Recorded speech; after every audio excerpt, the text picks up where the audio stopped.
transform into the person you suppressed within yourself. You look into the mirror and you see a civilized person there.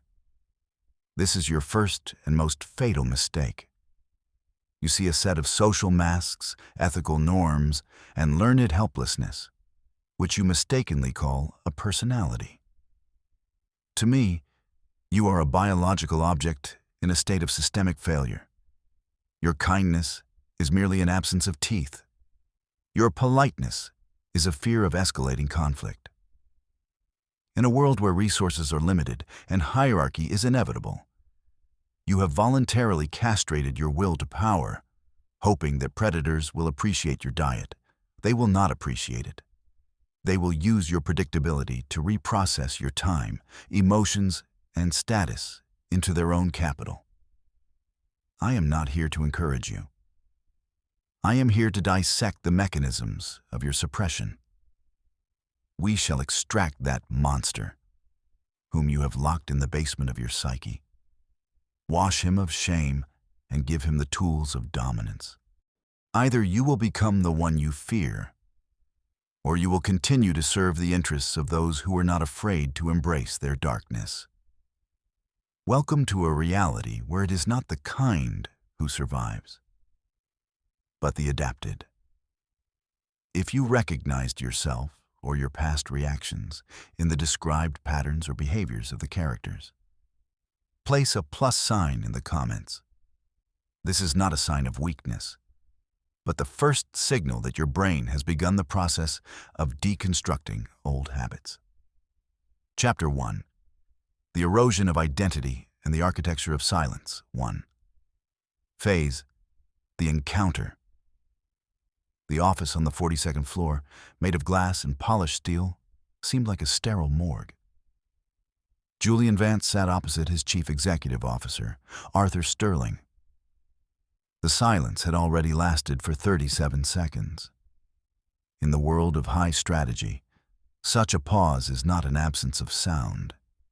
It is a noose. Arthur did not look at Julian. He was slowly, with almost surgical precision, peeling an apple with a thin folding knife. The peel fell onto the table in an ideal spiral. Every movement of Arthur's transmitted absolute control over space and time. Julian felt his shirt collar becoming tight. His palms became slightly moist. Damn it, why is he silent? I must say something to break the tension. Perhaps I should apologize for the report. Arthur, I have prepared additional data regarding the merger. Julian's voice sounded half a tone higher than usual. A treacherous falsetto. Arthur raised his eyes. His gaze was devoid of warmth. It was the gaze of an entomologist observing the convulsions of a beetle pinned to cardboard. You spoke first, Julian, Arthur pronounced in a quiet, steady baritone. You just admitted that you cannot withstand pressure. You surrendered your position simply so you would not have to feel discomfort. This means that your report is as weak as your endurance. Arthur accurately cut a slice of the apple and extended it on the tip of the knife toward Julian. This was a gesture that was simultaneously ironic and threatening. Julian froze, not knowing whether to accept this treat or decline it. Any choice seemed like a trap. 2. Phase, psychological X-ray. Here we see classic instrumental aggression through the use of an informational vacuum. Arthur Sterling is not simply silent. He is creating a zone of sensory deprivation for his opponent. Cognitive suppression. The human brain is biologically programmed to search for patterns. When a communication pattern is broken by a long pause, the amygdala sends a danger signal. Silence equals danger. Neurochemistry. At this moment, a sharp surge of cortisol occurs within Julian. The organism enters freeze mode. Since physical flight is impossible, the brain attempts to discharge the tension through verbalization. By speaking first, Julian tried to restore the predictability of the environment, but in reality, he committed social self-sacrifice. acknowledging Arthur's dominance. Micro-expressions. Notice how Arthur uses the knife. It is a substitute object. It demonstrates a potential threat in a sterile environment, reminding Julian's reptilian brain that he is facing an armed predator. 3. Phase. Psychological precedent. In 1971, Philip Zimbardo conducted the Stanford prison experiment. Ordinary students, having received the role of guards, turned into sadists in a matter of days, using precisely these methods: deprivation of predictability, arbitrary silence, and control over the basic needs of the prisoners. Arthur Sterling's system is a micro-version of Stanford. He knows, to subdue the will, one does not need to strike. One needs to make the victim doubt the adequacy of their own perception. This is a form of environmental gaslighting, where the very space of the office begins to work against the subordinate. Julian suppresses his rage and protest, replacing them with social adaptability, which makes him an ideal resource. 4. Phase. Counter-strike. Julian should have done something that was not expected of him. Instead of filling the silence with words, he should have filled it with an action unrelated to the matter, or with counter-silence. Lesson number 1. A vacuum is your weapon, not your cage. If you are pressured by silence, do not pay with words. Words at that moment are a currency that you give away for tranquility. Become more expensive. Strategic decision for Julian. Adopt a mirrored posture. Isopraxis. Direct attention toward the object in the aggressor's hands, the knife, thereby demystifying the threat. Answer a question with a question, breaking the script. Julian's internal monologue. Stop sweating. He is just a piece of meat in an expensive suit who fears death as much as I do. His knife is a toy. My silence is my shield. Julian did not take the apple. He slowly leaned back in his chair, copying Arthur's relaxed pose, and took out his telephone. He began to calmly scroll through notifications, completely ignoring the extended blade. The pink lady apple variety is too sweet for this time of day, Arthur, he remarked without looking up. I am no longer playing your predator-prey game. Now, we are just two people wasting time.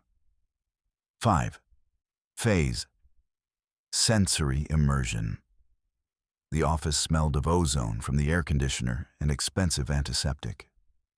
The light reflecting from the steel chrome legs of the table stung the eyes, creating the sensation of an interrogation room. Only the barely noticeable hum of the server in the wall was audible, a steady, monotonous sound, similar to the pulse of a huge sleeping beast. The cold from the tabletop penetrated through the sleeves of Julian's jacket, reminding him that in this ecosystem, only those whose blood is capable of maintaining a low temperature under pressure survive. We continue to dissect the social fabric. If in the first chapter we examined pressure through silence, now we shall move to a more sophisticated and dangerous tool: the simulation of weakness. A predator does not always roar. The most effective predator whines, imitating a wound, so that you will approach closely enough and expose your throat to the strike. Chapter 2. The Empathy Trap and the Wounded Beast. Strategy 1. Phase. The Encounter. A private club in London's Mayfair. Heavy velvet curtains absorb the sounds of the city, leaving only the muffled clinking of crystal. Eleanor Vance, a rising star in venture consulting, sat in a deep leather chair opposite her mentor and competitor, Dr. Alistair Thorne. Alistair looked destroyed. His usually impeccable tie was slightly loosened, and the fingers clutching the glass of whiskey trembled almost imperceptibly. They are pushing me out of the board, Eleanor, he whispered, looking somewhere through her. I am showing you my belly. I am defenseless. Become my protector, and you will give me your resources voluntarily. After 30 years of loyalty to the firm, this is a betrayal. Eleanor felt a sudden surge of strange excitement. It was a mixture of pity and an intoxicating sense of superiority. Oh my God, the great Alistair Thorne is breaking before my eyes. I am the only one he trusts. I must help him, and then I will become indispensable in his empire. Alistair, this is terrible. She instinctively leaned forward, invading his personal space. Tell me, what can I do? I have access to the reporting archives for the last quarter. Alistair closed his eyes for a second. Under his eyelids, there were no tears. There was cold calculation.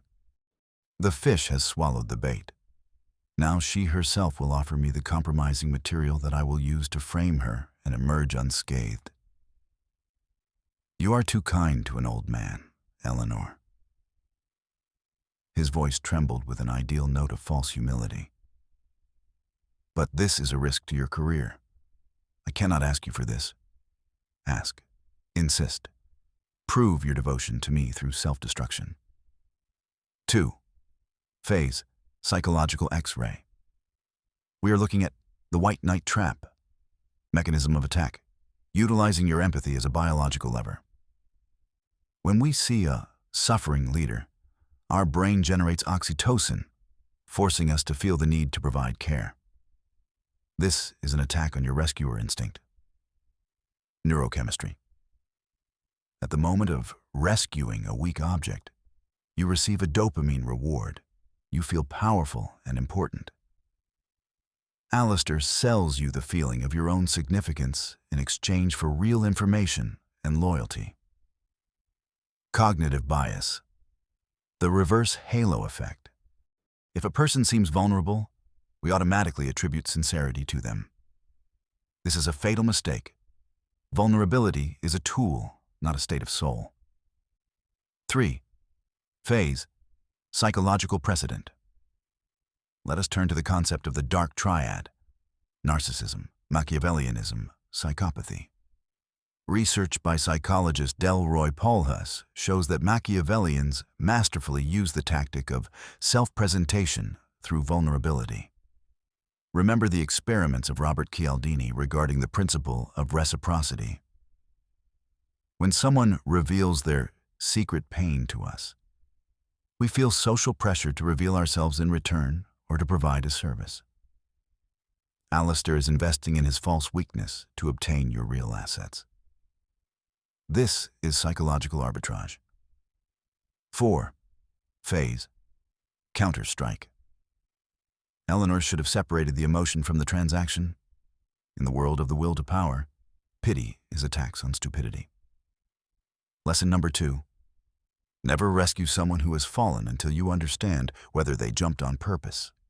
If a predator shows weakness, offer them advice, but not a resource. A strong person seeks a solution. A manipulator seeks an accomplice. Strategic decision for Eleanor. Radical pragmatism. Return the responsibility to the victim. Emotional barrier. Instead of, what can I do? Use, what do you intend to undertake? False solidarity. Sympathize with words, but block actions. Eleanor's internal monologue. Stop. Why are his hands trembling, but his pupils are constricted? Trembling is adrenaline, not fear. He is not surrendering, he is hunting. If I give him the archives, I will become his accomplice. If he is caught, he will say it was my initiative. Beautiful, Alistair. Very beautiful. Eleanor slowly leaned back, increasing the distance. She took her glass and made a long, thoughtful sip. This is indeed a difficult situation, Alistair, she pronounced with a metallic smile. I see your game, old man.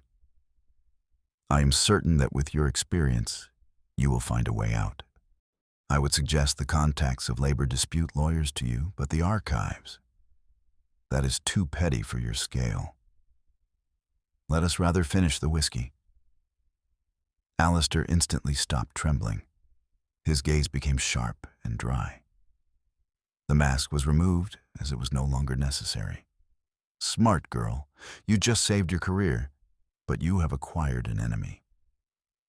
5. Phase. Sensory immersion. The smell of expensive tobacco and old leather in the club became suffocating. The lamps with green glass shades cast deathly pale shadows on the faces of the interlocutors, turning them into wax figures in a museum of conspiracies. At the bottom of Eleanor's glass, ice was melting, producing a sharp, dry crack, the sound of a breaking illusion. The silence in the hall was no longer cozy.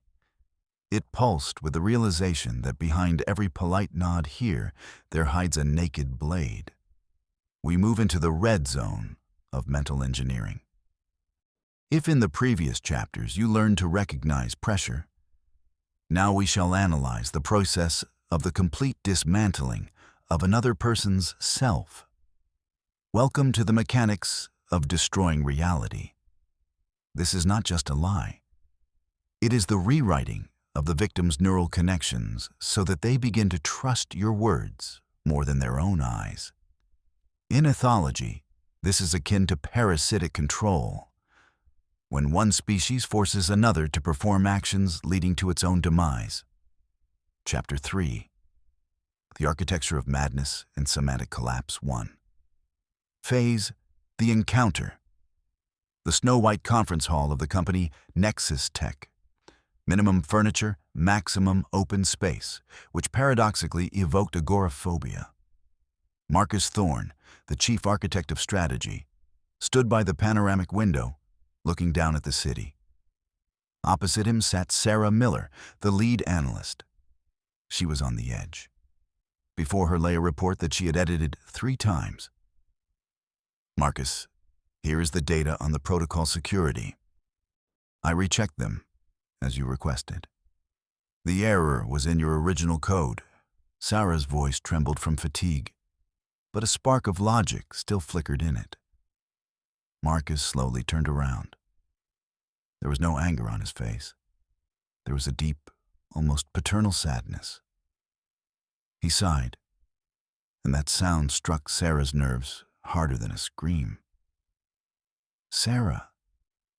He pronounced her name with the intonation usually used when speaking to the mentally ill. We discussed this yesterday. You yourself admitted that you were overworked. This report does not exist in the version you are speaking about. You are again confusing drafts with reality. But I remember our conversation. We sat here at 8 p.m. Why is he looking that way? Is it possible that I am truly losing my mind? I saw those numbers. Or was it a dream? No, wait. I was recording. Where is the recording? Why is my phone empty? Marcus approached closer, invading her boundaries, and softly placed his hand on the table, blocking her access to the documents. His pupils were stable, his gaze unblinking. Look at yourself, Sarah. You are pale. You are forgetting elementary things. Your memory is loose sand. I am your only foundation. Yesterday you cried and asked me to help you deal with your hallucinations. I deleted that recording so as not to shame you before the Human Resources Department. You should be grateful to me, not arguing about code that does not exist. 2. Phase. Psychological X-ray. Here, radical gaslighting is applied in combination with a semantic shift. Cognitive dissonance. When external information, Marcus's words, enters into a harsh conflict with internal experience, Sarah's memory, the brain experiences unbearable stress. To reduce this tension, the psyche often chooses the path of least resistance, submission to authority. Neurochemistry of submission. Under conditions of chronic self-doubt, the prefrontal cortex, responsible for critical thinking, begins to shut down.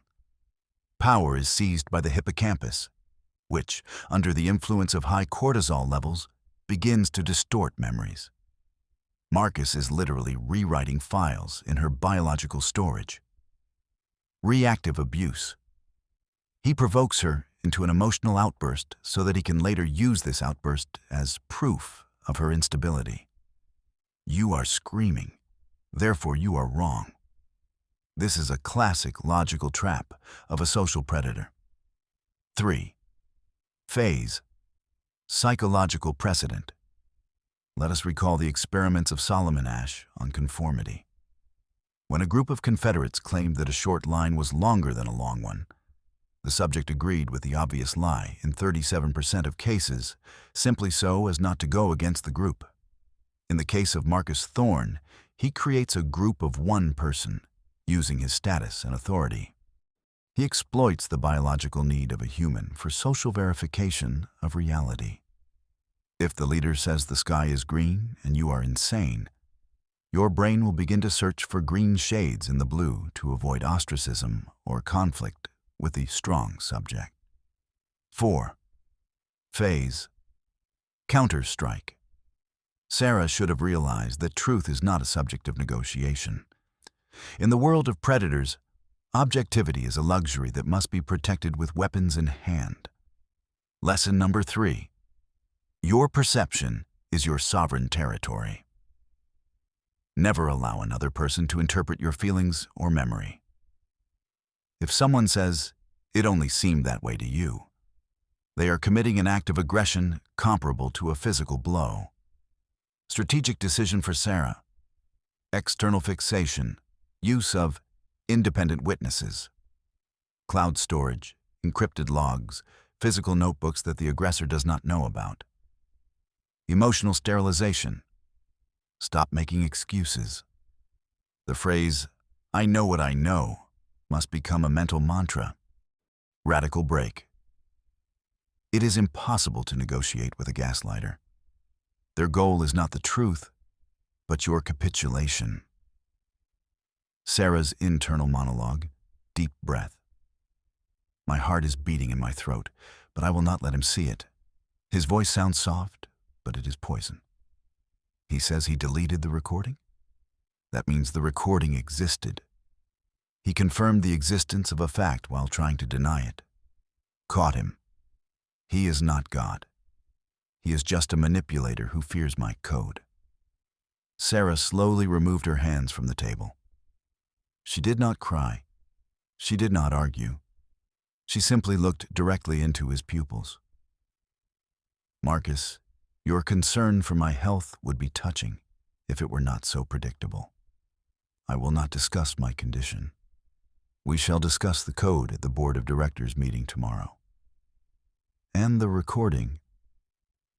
She paused, enjoying how a muscle on his jaw twitched almost imperceptibly. You deleted your copy, but you forgot about the automatic backup to the server in Helsinki. This was a brilliant lie. False vulnerability in response to false strength. Marcus froze. He realized that his hand was played. 5. Phase. Sensory immersion. The hall became unbearably bright.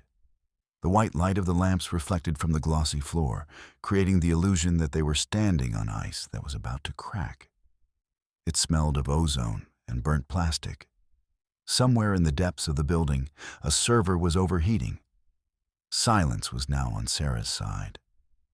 It was heavy, dense, like cold water in which Marcus was beginning to drown. Every breath he took now seemed too loud in this sterile void, where reality had just been glued back together, but no longer according to his blueprints. Are you still hoping for your social connections? Hoping that friends, family, or colleagues will become your safety rope if reality begins to crack? Fools. Your connections are merely a way of distributing your responsibility. You are part of a herd that feels safe only because it hears the bleating of the neighbor. But what will happen if I make the neighbor go silent? What if I cut all the threads connecting you to the outside world and become your only window into reality? You will not just submit. You will begin to idolize me. Because the brain, under conditions of isolation, does not seek truth. It seeks a master. Chapter 4. The Information Vacuum and the Genesis of the False Prophet 1. Phase: The Encounter. A high mountain retreat in the Swiss Alps. Outside, only gray mist and the roar of the wind. Inside, the deceptive comfort of the fireplace and the smell of cedar wood. Thomas Reed, a young genius of blockchain technologies, sat in a chair, looking at the screen of his smartphone. No network. Opposite him, in the shadow that was barely dispersed by the flame, sat Professor Silas Vane. He did not use gadgets. He himself was the source of all necessary data. There is no signal here, Thomas. I saw to that. Silas's voice was deep, like the hum of a cello. I have cut your umbilical cord connecting you to public opinion. Now you are an embryo in my incubator. But I need to check the quotes. The board of directors is waiting for my decision on the deal with EtherCorp. Thomas nervously squeezed his empty glass. Why is he so calm? I'm afraid. Without a connection, I am nobody. I do not know what is happening in the world, which means I do not exist. Silas slowly stood up and approached the window. His silhouette seemed monumental against the background of the snowy peaks. Your board of directors has already voted against you, Thomas. While you were sleeping after yesterday's dinner, the world changed. Your friends on Twitter are already calling you a fraud. Silas did not turn around. He knew that a lie told in absolute silence is perceived as gospel. How do you know? You said there is no connection. Thomas jumped up, his breathing becoming intermittent. Silas turned. His face was a mask of tranquility. I have a satellite channel, but I will show you the data only when you are ready to accept the new strategy. I am your only supplier of oxygen. Breathe only when I allow. You are alone, Thomas. The whole world has turned away. Only I remain. Only I see your potential. 2.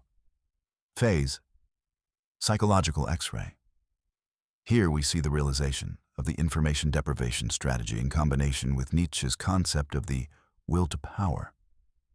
Silas Vane creates conditions in which he becomes the sole arbiter of reality. Social isolation.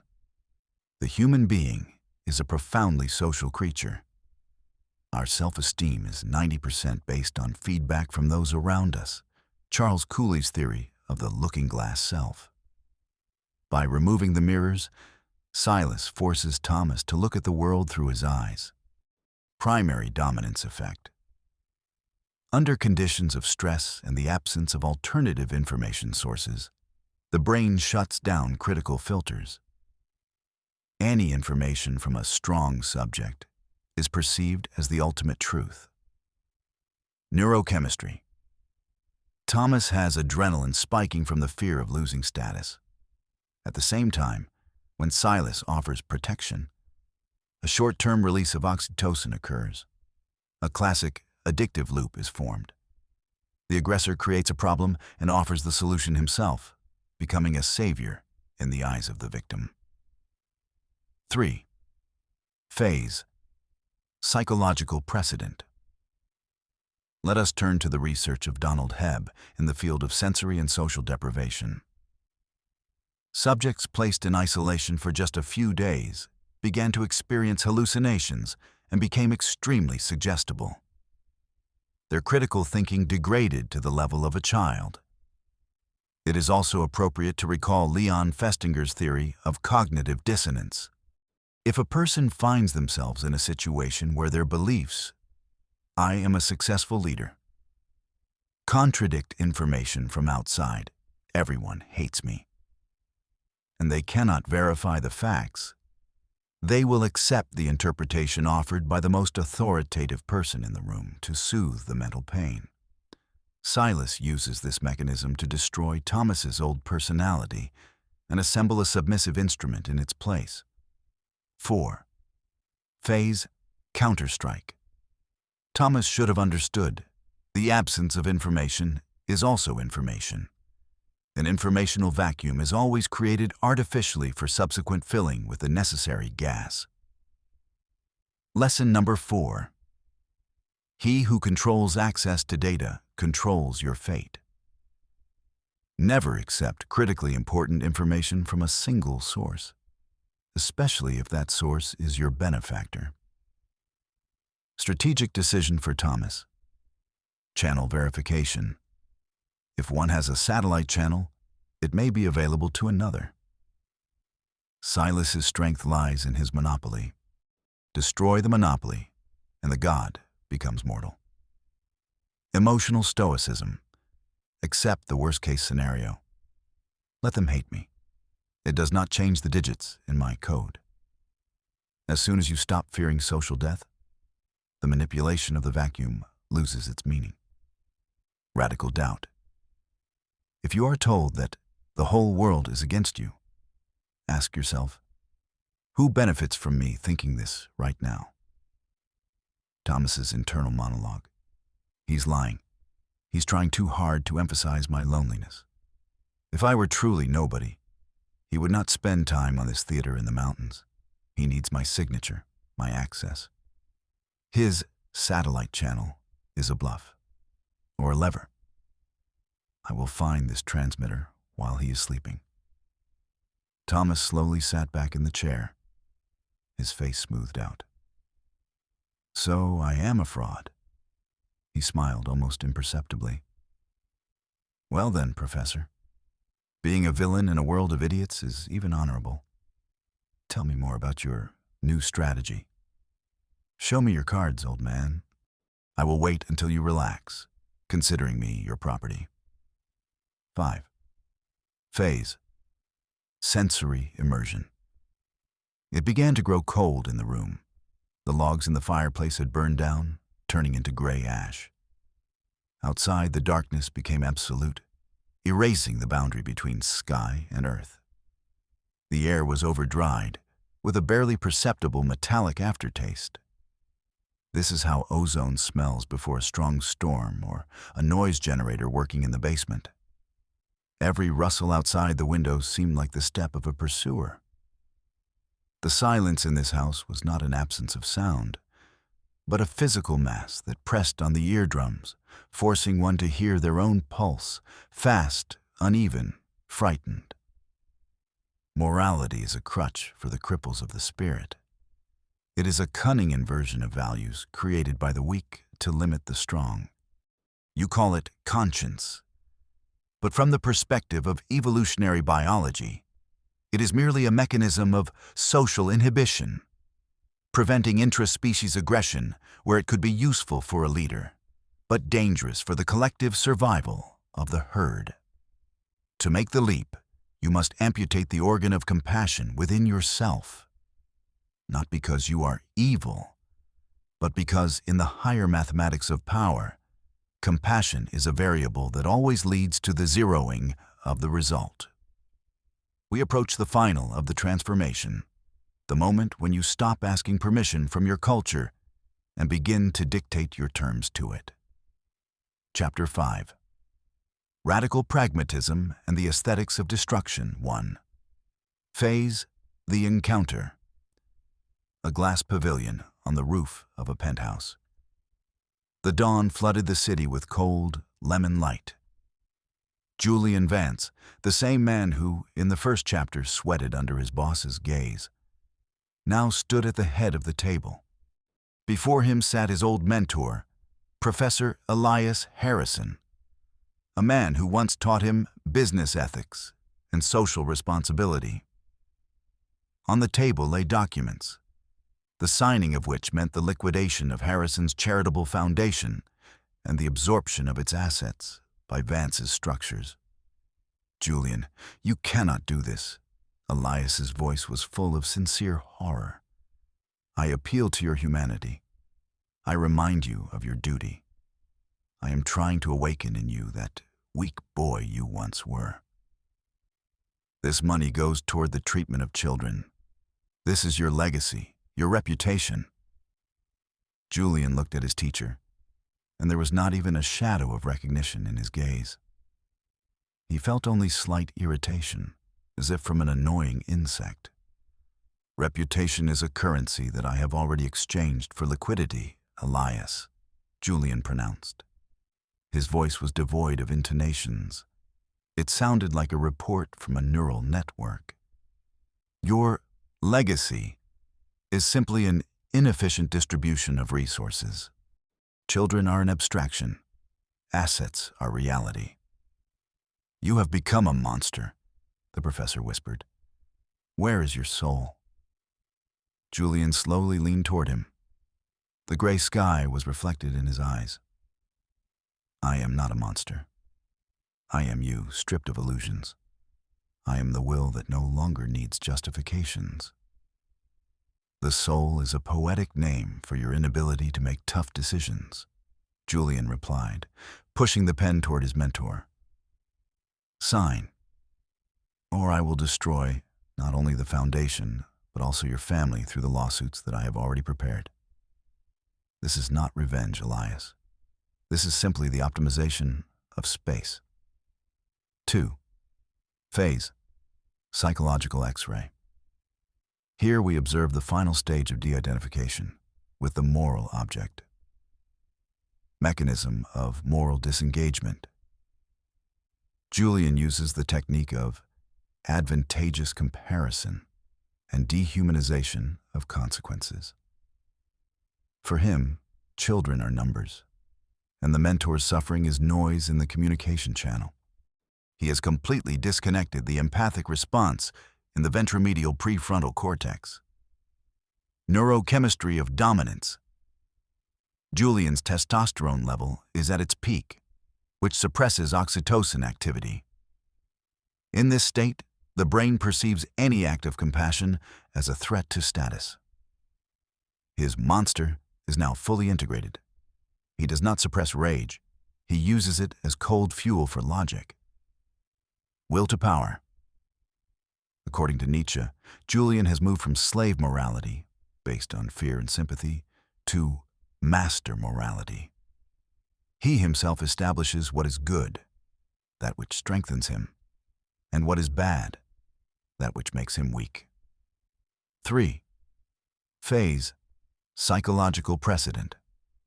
Let us turn to Albert Bandura's concept of the mechanisms of moral self-justification.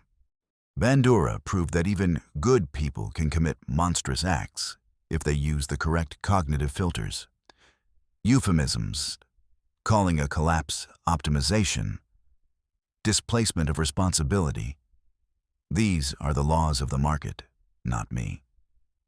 And ignoring consequences. Experiments in the field of neuropsychology show that serial manipulators and business sharks often exhibit high functional connectivity between the amygdala and planning zones, which allows them to use others' pain as pure data without experiencing visceral discomfort. Julian has not broken. He has evolved into a life form more adapted to the top of the food chain. 4. Phase. Counterstrike. The lesson Julian teaches is the lesson of total freedom from the opinions of others. Lesson number 5. Your true strength begins where your desire to be a good person ends. Good is a label hung on you by those to whom you are convenient. As soon as you become inconvenient, you become evil. Accept this title as a medal. Strategic decision for Julian. Instrumentalization of emotions. Use others' morality against them. Elias believes in honesty. Use his honesty to lure him into a trap. Aesthetics of destruction. Do not just win. Do it in such a way that witnesses lose the desire to resist. Fear must be pure and sublime. Radical yes to oneself. Any action is justified if it leads to the expansion of your influence. Julian's internal monologue. Look at him. He is trembling. His values have made him weak. He came to a battle with a prayer book when I came with a knife. I feel something huge and cold unfolding within me. This is me. Real. Without masks. Without shame. Julian straightened up. He no longer waited. He simply pressed the security call button. Elias, time is up. Either you sign now, or you sign this in a courtroom, having lost everything, including your house. The choice is yours, but the result for me will be the same. Woo. Phase, sensory immersion. The air in the pavilion was thin and cold, like in the cockpit of a flying fighter jet. The city below seemed like a scattering of gray tombstones, over which tiny, barely noticeable insect cars crawled. The polished surface of the table reflected Julian. His face was motionless, like the mask of an ancient god, devoid of mercy. The only sound was the dry scratch of the pen on the paper, the sound with which the old world finally yielded to the new order. It smelled of ozone, expensive perfume with notes of sandalwood and metal. Cold, triumphant metal. Conclusion: manifesto of the integrated shadow and the architecture of dominance. The transformation is complete. You have passed through the anatomical theater of your own psyche, where we sequentially open the abscesses of your social conditioning. You saw how Julian, Eleanor, Sarah, and Thomas shed the skin of the victim to reveal the chitinous shell of the strategist. Now, when your internal monster is no longer locked in the basement, but is sitting with you at the same table, it is time to systematize this experience. These are not tips. These are algorithms for survival in an environment that does not forgive weakness. 1. Psychological foundation. Integration, according to Jung. Your main mistake consisted in the attempt to be good. In analytical psychology, Carl Jung called this the dominance of the persona, the social mask that strangles the true self. That which you suppressed within yourself, aggression, ambition, thirst for power, Jung called the shadow. Psychological mechanism. As long as the shadow is suppressed, it manages you through outbursts of uncontrolled anger or depression. When it is integrated, it turns into pure volitional energy. You do not become evil. You become complete. The shadow gives you teeth so that you do not have to show them. 2. Rules of the social predator. The strategic code. Lesson number 6. Radical locus of control. Stop looking for someone to blame outside. In psychology, this is called an internal locus of control. If you are a victim of manipulation, it is your fault, because you left the door open. If you were betrayed, it is your error in risk calculation. Accepting full responsibility is not a burden. It is the only way to control the trajectory of your life. Lesson number 7. Emotional invariance, the neurochemical shield. Your emotions are signal flares for the enemy. Learn to control the release of cortisol. In a stressful situation, your task is to transfer the brain from survival mode, limbic system, to calculation mode, prefrontal cortex. Method: the technique of box breathing, or slowing down the tempo of speech. The slower you speak when you are under pressure, the higher your social status in the eyes of the opponent's reptilian brain. Lesson number 8. Informational hygiene and strategic loneliness. Nietzsche wrote about the will to power as the overcoming of the human, all too human. Your environment is ballast. Most people around you are interested in you remaining predictable and safe. Action. Create an informational vacuum around your true intentions. Never share plans. Share only results. Emptiness frightens people. Use this fear. 3. Psychological precedent. The Pygmalion effect in reverse. In the 1960s, Robert Rosenthal described the expectancy effect. If a teacher believes that a student is a genius, the student becomes one. In the world of power, the reverse principle works. If you transmit absolute confidence in your righteousness and right to dominance, the surrounding environment begins to adjust to your projection. You do not ask for a place in the hierarchy. You create a new hierarchy with your presence. Final sensory immersion. You are standing on a peak where the air is so cold that it burns the lungs. The hum of the crowd below has turned into an indistinguishable whisper. It smells of ozone and steel. You no longer feel fear of the future because the future does not exist. There is only a series of your decisions that you make here and now. Your hand is steady, your gaze is dry. You are a predator who has recognized their nature and tamed it. The world is not a home. The world is a field for a game. And now you know the rules. Knowledge of the mechanisms of the psyche is your main freedom. Subscribe to explore the hidden facets of human behavior together. And be sure to write in the comments which psychological pattern or strategy we shall analyze next time. Let us seek the truth together.